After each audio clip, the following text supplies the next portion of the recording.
కాశీవారాహి అమ్మవారి కృప అందరికీ ఉండాలని కోరుకుంటున్నానని ఆలయ ధర్మకర్త చిక్కాల దొరబాబు పేర్కొన్నారు. కాకినాడ రూరల్ నియోజకవర్గం కర్ప మండలం కోరిపల్లి గ్రామంలో వేంచేసిన శ్రీ వారాహి అమ్మవారి ఆషాఢ గుప్త నవరాత్రి మహోత్సవాలు ఘనంగా ప్రారంభమయ్యాయి.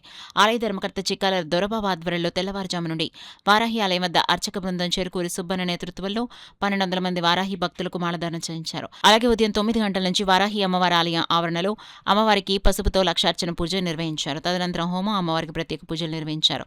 ఆషాఢ గుప్త నవరాత్రి మహోత్సవంలో భాగంగా మొదటి రోజు అమ్మవారు బాల వారాహి అవతారంలో దర్శనమిచ్చారు. అమ్మవారిని దర్శించేందుకు జిల్లా నలుమూలల నుంచి అధిక సంఖ్యలో భక్తులు, మహిళలు తరలివచ్చి అమ్మవారిని దర్శించుకున్నారు. అలాగే మాజీ మంత్రి చిక్కాల రామచంద్రరావు వారాహి అమ్మవారిని దర్శించుకున్నారు. వారాహి అమ్మవారి మాలధారణ దీక్ష తీసుకున్న వారందరికీ ఉదయం అల్పాహారం, మధ్యాహ్న భోజనం, సాయంత్రం ఫలహారం తన ఆధ్వర్యంలో ఈ 10 రోజుల పాటు అందించడం జరుగుతుందని ఆలయ ధర్మకర్త చిక్కాల దొరబాబు తెలియజేశారు.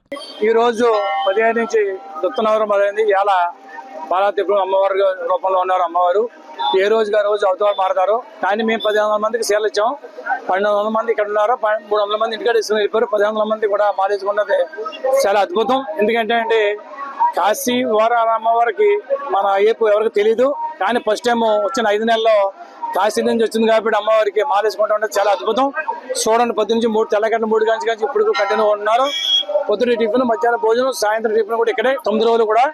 లాస్ట్ రోజు భోజనాలు ఉంటాయి కాబట్టి ఇది అమ్మవారు చాలా పెళ్ళగా ఉన్నారు. నిన్నదాకా ఎండ కూడా గట్టి కాసేది. వేళ ఎంత చల్లగా ఉందో చూడండి. అమ్మవారి కృప తప్ప నాకు లేదు. అందరూ వచ్చి దర్శనం చేసుకుని ఈ 9 రోజులు కోరుకుంటున్నానండి. అందరికీ నమస్కారం అండి.